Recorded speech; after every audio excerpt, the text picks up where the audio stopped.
Hello everyone, welcome to Satyam Classes. जैसे कि आपकी कुछ प्रॉब्लम्स थी ओरिजिन को लेके, तो आज उसको क्लियर कर देते हैं। उस वीडियो को थोड़ा फास्ट पढ़ा दिए थे, तो ये स्लो मोशन में चलेगी और नोट डाउन जिसको करना होगा वो आराम से नोट डाउन कर लेगा। और आपको पहले बता दें, ये आपके सिलेबस में नहीं पूछा जाएगा, ना आपके डीएलएड के किसी सेमेस्टर में पूछा जाएगा, ना आपके यूपी टेट से इसका कोई लेना देना है, ना सीटेट से और ना ही सुपर टेट से, क्योंकि ये सिर्फ आपकी बेसिक नॉलेज के लिए आपको बताया जा रहा है। क्योंकि किसी भी भाषा को या किसी भी चीज़ को पढ़ने से पहले उसकी उत्पत्ति के बारे में, उसके उदय के बारे में जानना बहुत ज़रूरी होता है, बस एक बेसिक नॉलेज के लिए। तो चलिए इसको स्टार्ट करते हैं, स्लो मोशन में स्टार्ट करते हैं, और जिसको नोट डाउन करना है कर लेगा। और चलिए स्टार्ट करते हैं, आगे इसको लिखना स्टार्ट करते हैं। तो स्टार्ट। तो जैसे एक्सेंट की बात से स्टार्ट करते हैं। इंग्लिश है यानी कि अंग्रेजी है, तो छोटा नहीं बड़ा ही लिखेंगे ताकि आपको स्क्रीन पे अच्छे से दिखे। तो अंग्रेजी है आपकी, आपको पता है इसको इंग्लिश बोलते हैं, ठीक है। हैंड राइटिंग सुधर जाएगी क्योंकि अभी हैबिचुअल नहीं है, हैबिचुअल होने में थोड़ा सा वक्त लगेगा, तो कोऑर्डिनेशन और कोऑपरेट करते रहिए, ठीक है। तो अंग्रेजी जो है आपकी इंग्लिश है। अब आते हैं ग्रामर पे, यानी कि व्याकरण पे। व्याकरण पे आते हैं, तो व्याकरण आपको हिंदी में भी पढ़ना होता है, आपको इंग्लिश में भी पढ़ना होता है। तो आपकी जो भारत में यानी हमारे भारत में जो अंग्रेजी पढ़ाई जाती है, यानी जो इंग्लिश ग्रामर चलता है वो ब्रिटिश चलता है।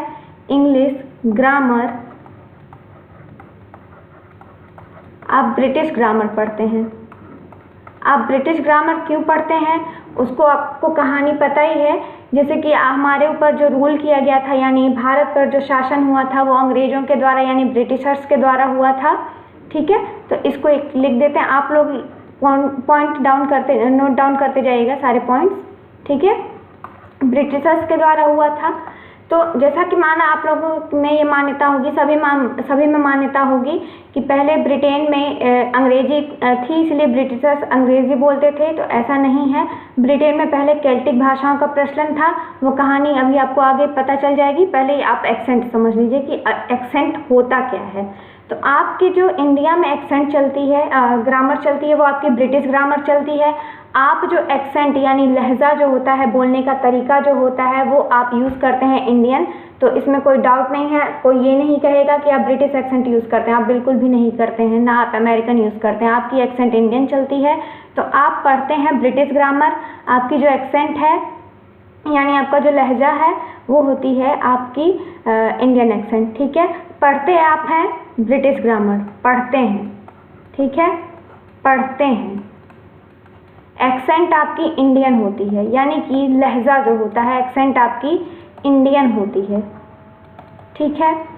ब्रिटिश एक्सेंट अलग है और अमेरिकन एक्सेंट अलग है। वो कैसे? ब्रिटिश एक्सेंट में ब्रिटिश एक्सेंट जो होती है उसमें वाटर बोलते हैं, ठीक है। आपकी जो इंडियन एक्सेंट होती है उसमें आप क्या लिखते हैं? इंडियन एक्सेंट में आप वाटर पढ़ते हैं ना, वाटर।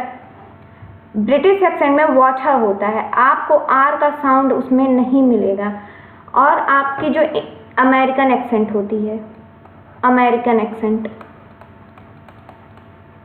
जो आपकी अमेरिकन एक्सेंट होती है उसमें डांस होता है, ठीक है, डांस होता है, सॉरी डांस होता है। इसको प्रोनाउंसिएशन डांस करते हैं। अमेरिकन एक्सेंट में डांस बोलते हैं, आपकी इंडियन एक्सेंट में इसको डांस बोलते हैं। ये इंडियन एक्सेंट है, इंडियन, ठीक है, ये आपकी इंडियन एक्सेंट है। तो जैसे अब यहाँ से एक्सेंट क्लियर हुई होगी, आपको पता है आप जो अंग्रेजी पढ़ते हैं, आप जब अंग्रेजी से हिंदी में ट्रांसलेट करते हैं तो आप वर्णमाला के अनुसार करते हैं, यानी अकॉर्डिंग टू अल्फ़ाबेट करते हैं। जैसे आपको पता है अ को आप ऐसे लिखते हैं ए से, बड़ा अ को लिखते हैं आप डबल ए से, ठीक है। तो जो इंडियन एक्सेंट चलती है ना आपकी पूरी इसी पे चलती है, ठीक है। हम लोग इसी बेस पे पढ़ते हैं, ठीक है। तो इतना क्लियर हो गया। तो आगे पढ़ते हैं। जिसको नोट डाउन करना है नोट डाउन कर लेगा, कोई प्रॉब्लम नहीं है।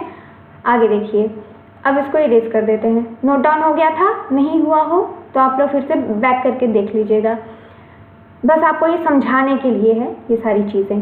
तो जैसे कि अंग्रेजी जो आप हिंदुस्तान में पढ़ते हैं वो आपकी ग्रामर जो होती है ब्रिटिश ग्रामर होती है, एक्सेंट आपकी इंडियन चलती है।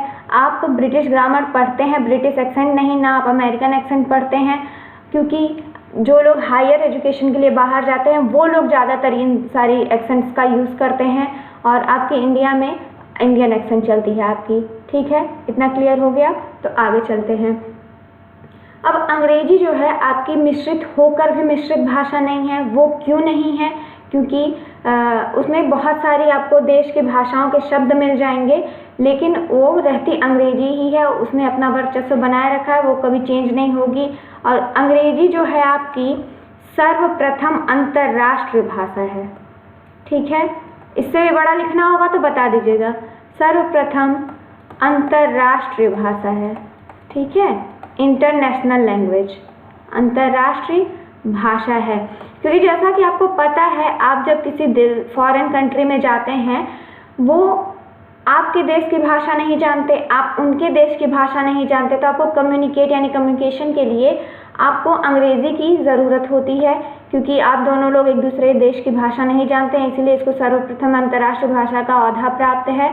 तो इतना अगर क्लियर हो गया हो तो आगे चलते हैं। अगर इतने से भी आपको कोई प्रॉब्लम हो तो आप लोग बता दीजिएगा। ठीक है, तो चलिए आगे चलते हैं। अब अंग्रेजी की उत्पत्ति के बारे में जानते हैं कि अंग्रेजी की उत्पत्ति हुई कहाँ से थी। ठीक है, देखिए, अंग्रेजी जो है एक तरह की मिश्रित भाषा है। ठीक है, अंग्रेजी में आपको अंग्रेजी यानी कि जो इंग्लिश है उसमें आपको कई देशों के भाषाओं के शब्द मिल जाएंगे। ठीक है, कई देशों की भाषाओं के शब्द मिल जाएंगे, जैसे आपका लैटिन है। ठीक है, लैटिन है। ठीक है, ये मिस्र से आई हुई भाषा है। जिसने भी सर के साइकोलॉजी की क्लास अटेंड की होगी उसको ये चीज़ मिली होगी। जो क्लास थी वो ऑफलाइन क्लास में उन्होंने ये बताया था, ये इजिप्ट से आई है यानी कि मिस्र से आई है। यह अब प्रचलन में नहीं है, इसका बहुत ही कम उपयोग होता है। प्राचीन मिस्र में जो प्राचीन लोग भैया बोलते होंगे, अब बहुत रेयर आपको मिलेगा, तो वहाँ अगर बोली जाती होगी तो अगर किसी को सुनना होगा तो वो चला जाएगा मिस्र। ठीक है, पिरामिड देख लेगा अपना। तो ये लैटिन भाषा आपकी मिस्र से आई है। आप लोग अंग्रेजी पढ़ते होंगे, उसमें आपको मिलता होगा यह शब्द इस भाषा के ये शब्द से लिया गया है, जिसको अंग्रेजी में ये कहते हैं। जैसे आपका पर्सनैलिटी है तो उसको पर्सोना कहते हैं, यानी हिंदी में व्यक्तित्व, तो वही सारी चीज़ें हैं। आपको इसमें ग्रीक के शब्द मिल जाएंगे, ग्रीक भाषा के शब्द। ठीक है, आपको इसमें जर्मन शब्द मिल जाएंगे, जर्मन। ठीक है, आपको हिंदी के भी शब्द इसमें मिलेंगे, हिंदी के भी शब्द मिलेंगे। ऐसा माना जाता है कि अंग्रेजी के भी कुछ शब्द आपको संस्कृत के भी कुछ शब्द आपको अंग्रेजी में मिल जाते हैं। तो क्यों मिल जाते हैं? क्योंकि अंग्रेजी जो है इतनी अच्छी फ्लेक्सिबिलिटी यानी कि इतना अच्छा लचीलापन रखती है कि आप उसमें किसी भी देश की भाषा के शब्द डालेंगे वो रहेगी अंग्रेजी ही, वो कभी चेंज नहीं होगी। इसीलिए वो विश्व की सर्वप्रथम अंतर्राष्ट्रीय भाषा है। ठीक है, तो इतना समझ में आया। जैसे आप सोचेंगे हिंदी कैसे, तो आपने पढ़ा होगा जेल। ठीक है, आपने जेल पढ़ा होगा, आपने जंगल पढ़ा होगा, जंगल। ठीक है, जंगल को फॉरेस्ट कहते हैं, अंग्रेजी में जंगल को फॉरेस्ट कहते हैं। लेकिन आपने एक मूवी सुनी होगी द जंगल बुक के नाम से आई थी, मोगली की, तो देखने मत जाइएगा, अभी पहले पढ़ लीजिए। तो जो जंगल बुक आई थी वो द जंगल बुक आई थी, द फॉरेस्ट बुक नहीं आई थी। तो अंग्रेजी ऐसी भाषा है कि वो जैसे के तैसे शब्द अपने में समाहित कर सकती है, किसी भी भाषा के हों, लेकिन वो बनी रहेगी अंग्रेजी ही। ठीक है, इतना क्लियर हो गया। तो आगे चलते हैं।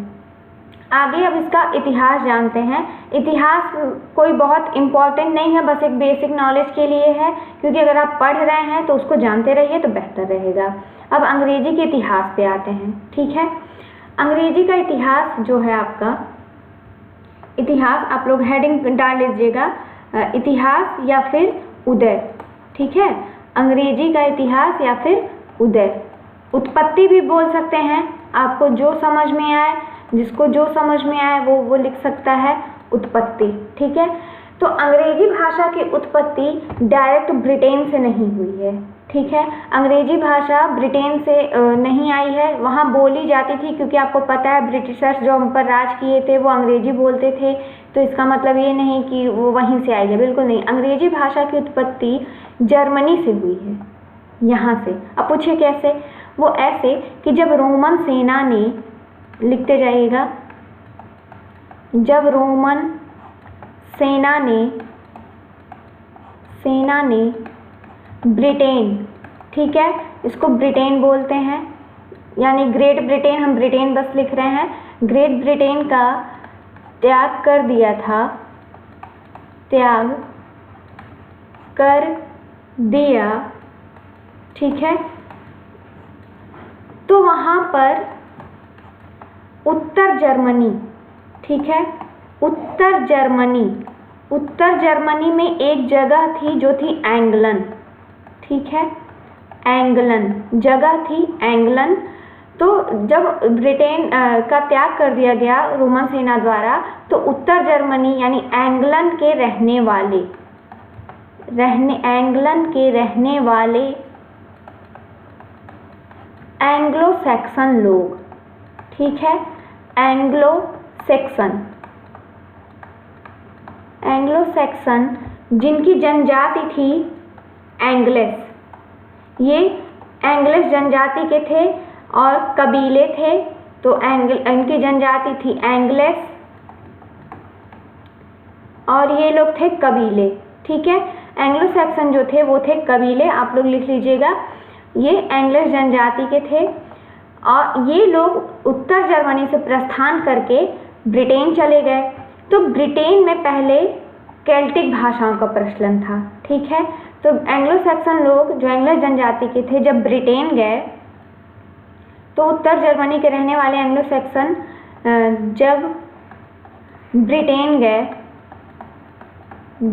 गए तो वहाँ पर केल्टिक भाषा का प्रचलन था इन लोगों के जाने से पहले ब्रिटेन में, ठीक है। एंग्लो सैक्सन लोगों के ब्रिटेन जाने से पहले वहाँ केल्टिक भाषाओं का प्रचलन था, गए तो वहाँ केल्टिक भाषाएं चलती थीं, ठीक है, केल्टिक। जैसे हमने बताया है, सी को क से भी डिफाइन कर देते हैं, सी को स से भी करते हैं, सेल्टिक तो कई जगह ये लिखा हुआ है, तो आप लोग कंफ्यूज मत होइएगा, स्पेलिंग हम लिख देते हैं, सेल्टिक होता है CELTIC, ठीक है। केल्टिक बोलिए, सेल्टिक बोलिए, वो वही रहे। तो वहाँ केल्टिक भाषाओं का प्रचलन था, केल्टिक भाषाओं का प्रचलन था, ठीक है, प्रचलन था। जब ये एंग्लो सैक्सन लोग वहाँ गए, तो जब ये कबीले लोग वहाँ पहुँचे तो ये लोग कई तरह की बोलियाँ बोलते थे। तो जब एंग्लो सैक्सन यानी कि कबीले सैक्सन ब्रिटेन पहुँचे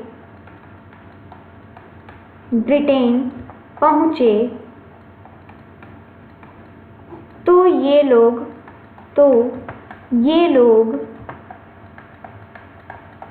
कई तरह की बोलियां बोलते थे, कई तरह की बोलियां बोलते थे, ठीक है, बोलते थे, ठीक। तो ये लोग कई तरह की बोलियां बोलते थे। उसके बाद उन बोलियों का नाम था लोअर सेक्शन, जो थी बोलते थे, जो थी लोअर सेक्शन व एंग्लो फ्रेशियन, ठीक है, फ्रेशियन। इतना समझ में आया? ये लोग जो बोलियां बोलते थे वो थी लोअर सेक्शन और एंग्लो फ्रेशियन। इन्हीं बोलियों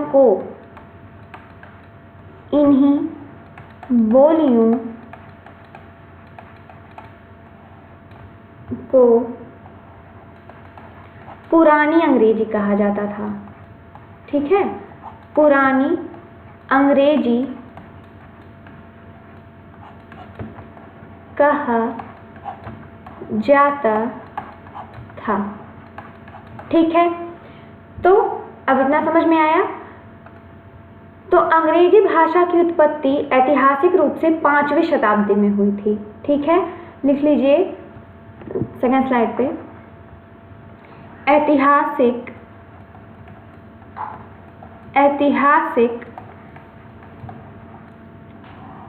रूप से माना जाता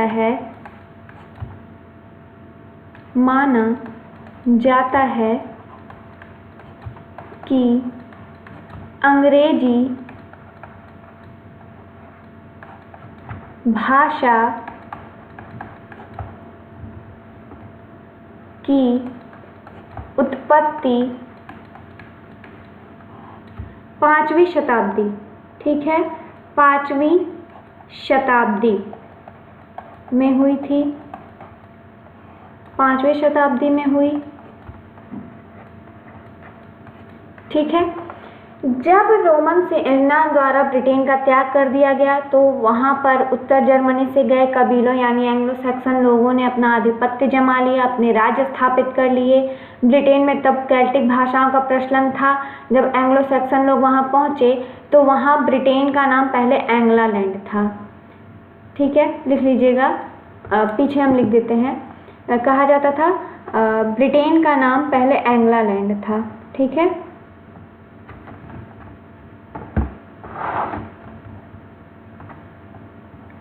ब्रिटेन, ये आप लोग अपने से लिख लीजिएगा। ब्रिटेन में जब एंग्लो सैक्सन लोग पहुँचे तब वहाँ ब्रिटेन का नाम एंग्लालैंड था। ब्रिटेन का नाम था, हम फिर से बोल दे रहे हैं, आप लोग नोट डाउन करिए। जब एंग्लो सैक्सन लोग ब्रिटेन पहुँचे तो ब्रिटेन का नाम एंग्लालैंड था, एंग्लालैंड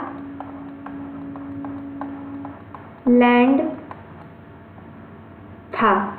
ठीक है, अब इस ग्रेट ब्रिटेन बोलते हैं। ठीक है, ग्रेट ब्रिटेन हुआ, फिर इंग्लैंड अब बोला जाता है। क्या बोला जाता है? इंग्लैंड भी बोला जाता है, इंग्लैंड, जिसकी राजधानी है लंदन। इंग्लैंड को हमने सेकंड वीडियो में बताया है यूके कहते हैं, यूके यानी कि यूनाइटेड किंगडम। ठीक है, किंगडम। तो इतना क्लियर हो गया।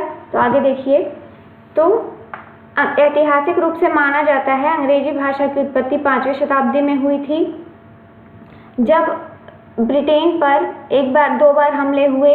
पहला हमला कबीलों द्वारा यानी एंग्लो सैक्सन लोगों द्वारा हुआ, उन्होंने अपने राज्य स्थापित किए। जब दूसरा हुआ यानी कि जब नॉर्मन कॉन्क्विस्ट हुआ, नॉर्मन आक्रमण यानी कि 11वीं शताब्दी। ठीक है, 11वीं शताब्दी जो थी यानी कि 1066 ईस्वी। ठीक है, 11वीं शताब्दी में नॉर्मन कॉन्क्विस्ट यानी कि नॉर्मन आक्रमण हुआ था। ठीक है, नॉर्मन आक्रमण हुआ, नॉर्मन आक्रमण हुआ। तो ये जो नॉर्मन लोग थे ये अपनी नॉर्मन भाषा बोलते थे। ठीक है, तो नॉर्मन लोग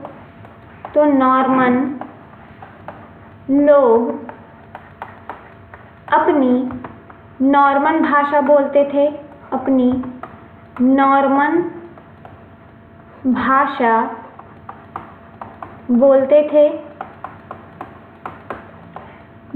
थे।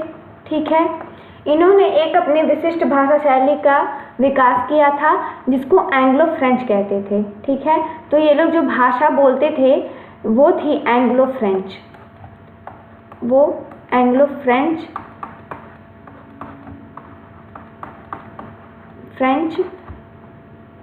बनी। ठीक है, जो इसी को, ये जो एंग्लो फ्रेंच है इसी एंग्लो फ्रेंच को आधुनिक अंग्रेजी कहा जाता है। ठीक है, आधुनिक अंग्रेजी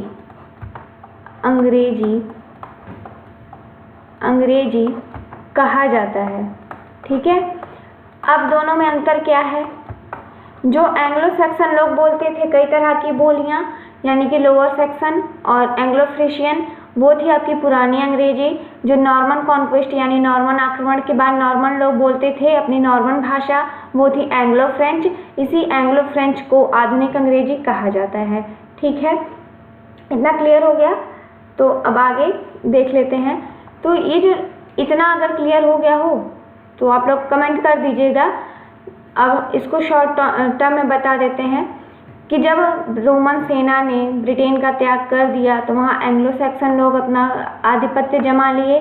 जो आधिपत्य जमा लिए तो वहाँ पे वो लोग अपनी अलग अलग कई तरह की बोलियाँ बोलते थे, उन्हीं को पुरानी अंग्रेजी कहा जाता था। अंग्रेजी भाषा की उत्पत्ति 5वीं शताब्दी में हुई थी और 11वीं शताब्दी में नॉर्मन कॉन्क्वेस्ट यानी नॉर्मन आक्रमण के बाद जो नॉर्मन लोग अपनी नॉर्मन भाषा बोलते थे वो एंग्लो फ्रेंच थी। ठीक है, और एंग्लो फ्रेंच को ही आधुनिक अंग्रेजी कहा जाता है।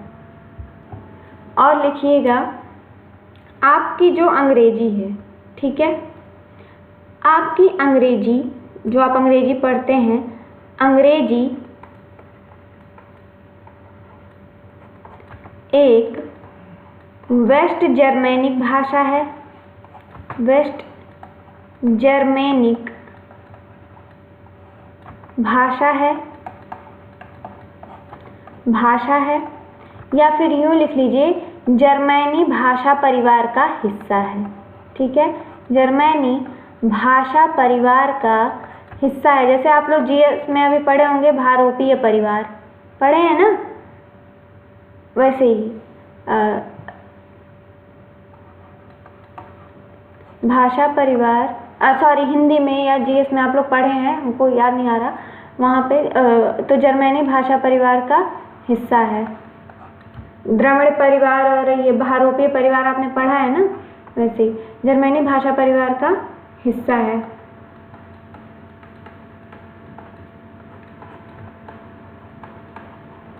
ठीक है, जैसे कि आपको पता है भारत में जो भी बोलियां या भारत में जो भाषाएं बोली जाती हैं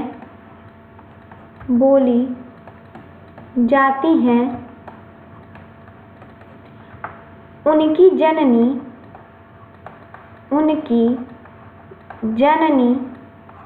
संस्कृत है। उत्तर यूरोप में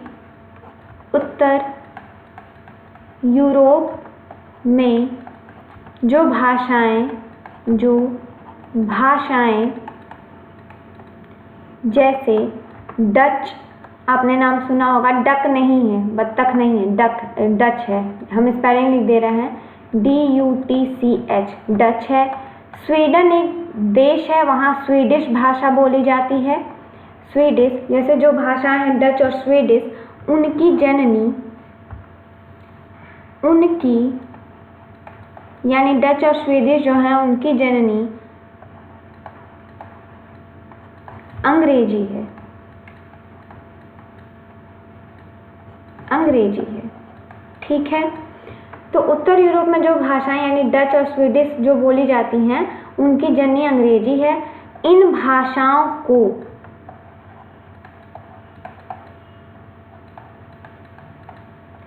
भाषाओं को प्रोटो जर्मैनिक कहते हैं। ठीक है,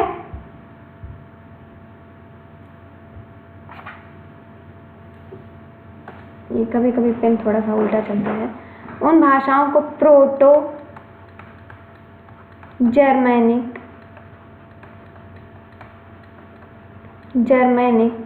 कहते हैं। ठीक है, इतना हो गया। अंग्रेजी के जो जनक हैं, ठीक है, अंग्रेजी के जो जनक हैं वो हैं D.J. थॉमसन। ठीक है, अंग्रेजी साहित्य के जो जनक हैं वो हैं जेफरे चौसर। तो आप लोग प्लीज़ कंफ्यूज मत होइएगा, मत है कि कभी कोई ये कहता है कोई ये कहता है, तो आप ये लोग क्लियर कर लीजिए। ये इंग्लिश के जनक हैं और ये इंग्लिश लिटरेचर के जनक हैं। लिटरेचर। ठीक है, इतना क्लियर हो गया। तो आगे देखिए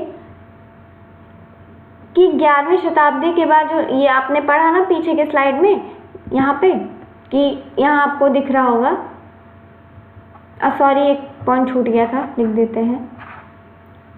ये कर्सर थोड़ा सा इधर उधर चला जाता है। हाँ यहाँ मिला, संस्कृत, यहाँ जर्मन छूट गया था, लिखा है जर्मन, ये फ्रेंच छूट गई थी, तो आप लोग फ्रेंच लिख लीजिएगा। एंग्लो फ्रेंच आपने पढ़ा है तो फ्रेंच, तो आपको अंग्रेजी में कुछ फ्रेंच के भी शब्द मिल जाएंगे। ठीक है, आपको अंग्रेजी में फ्रेंच भी मिल जाएगा, कुछ शब्द मिलेंगे, जैसे आपको लातिन के शब्द मिलते हैं वैसे आपको फ्रेंच के भी शब्द मिल जाएंगे जो नॉर्मन लोगों द्वारा बोला गया था उसकी वजह से।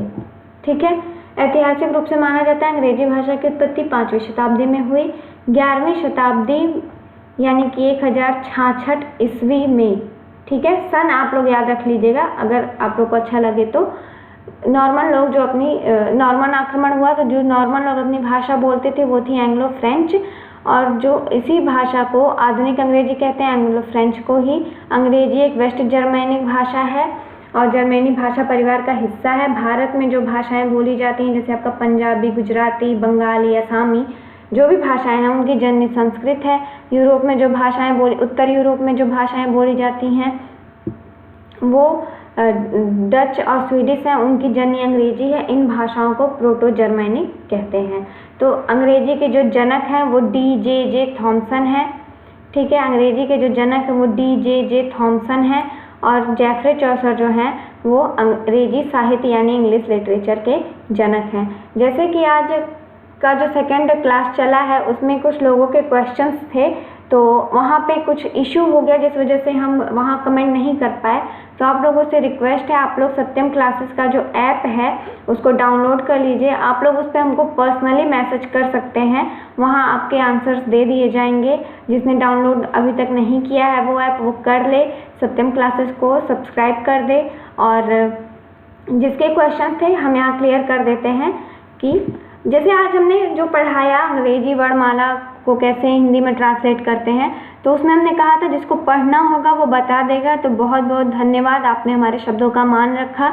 तो हम वो नाम किसी का नहीं लेंगे यहाँ पर, तो आपको वो स्लाइड मिल जाएगी, वो हम आपको प्रोवाइड करा देंगे, आप टेंशन मत लीजिए।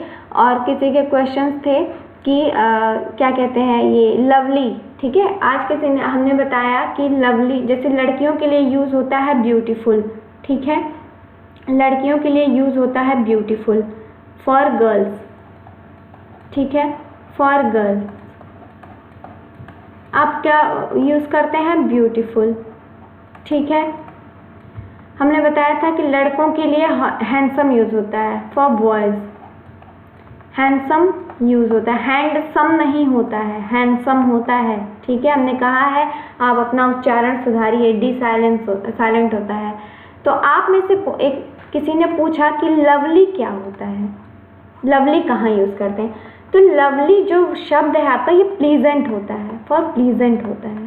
ठीक है, प्लीजेंट का मतलब होता है सुखद अनुभूति। ठीक है, हमारी हिंदी भी अच्छी है। तो प्लीजेंट मतलब होता है जब आप किसी चीज़ का सुखद अनुभव करते हैं। ठीक है, जैसे मान लीजिए कोई लड़की प्रॉपर रेडी है तो आप क्या बोलते हैं, she is looking so lovely. ठीक है, लवली का मतलब प्यारा भी होता है और सुंदर भी होता है। ठीक है, और तो आप क्या बोलते हैं, कोई अगर बहुत अच्छे से प्रॉपरली ड्रेसअप है तो आप क्या बोलते हैं, she is looking so lovely. ठीक है, लवली। अब आपको सुखद अनुभूति हुई, यानी नैन सुख प्राप्ति एक तरह से कह लीजिए हिंदी में।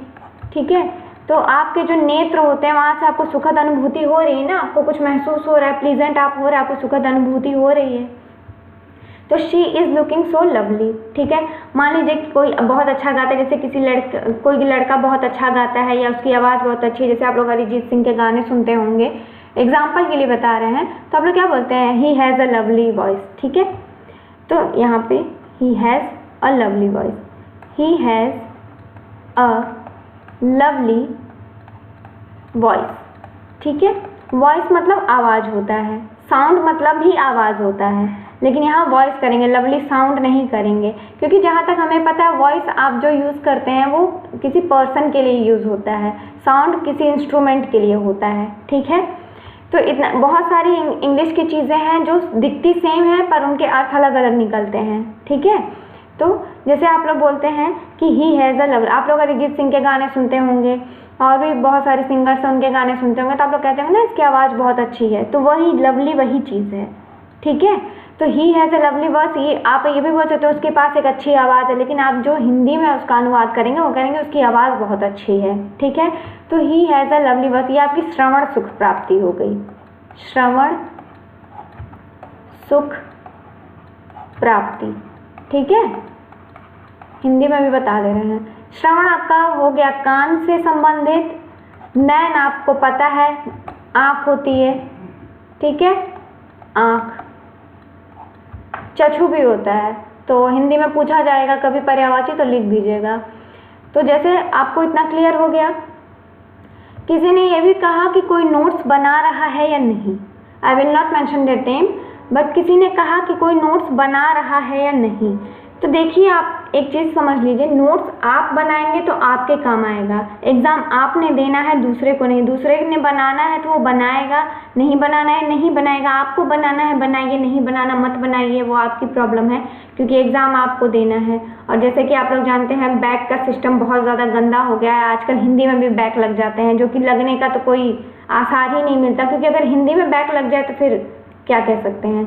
तो आपको पता है कि जब वैकेंसीज कम होंगी तो बच्चों को ज़्यादा से ज़्यादा फेल किया जाएगा ताकि वो लोग एग्ज़ाम ना दे पाएँ, तो वही सारी चीज़ें हैं आप। और जिसने एक स्लाइड मांगी थी अ आ इ ई वाली, उसको मिल जाएगी, वो टेंशन नहीं लेगा, हम एक स्लाइड उसकी बता देंगे। और लवली का जो कॉन्सेप्ट था यहाँ से क्लियर हो गया होगा, अगर ना हुआ हो तो भी वो बता सकता है। नोट्स आपको अगर बनानी है, आपका समय बहुत मूल्यवान है, हमको पता है बहुत अच्छे से, सबका समय मूल्यवान होता है। आप अगर आपके पास आपका मूल्यवान समय है तो आप नोट्स बनाइए, क्योंकि आपका जो एग्ज़ाम होगा वो आपका मूल्यवान समय लेकर ही होगा। तो आप अपना मूल्यवान समय अगर नोट्स में देंगे तो वहाँ से आप पढ़ कर जाएंगे तो आपका मूल्यवान समय की वहाँ अच्छे से उपयोगिता साबित हो जाएगी, वहाँ आप एग्ज़ाम देंगे तो आ जाएगा। अब एग्ज़ाम्स के बारे में थोड़ी सी चीज़ें जान लेते हैं। जो आपका DLED का सेमेस्टर होता है,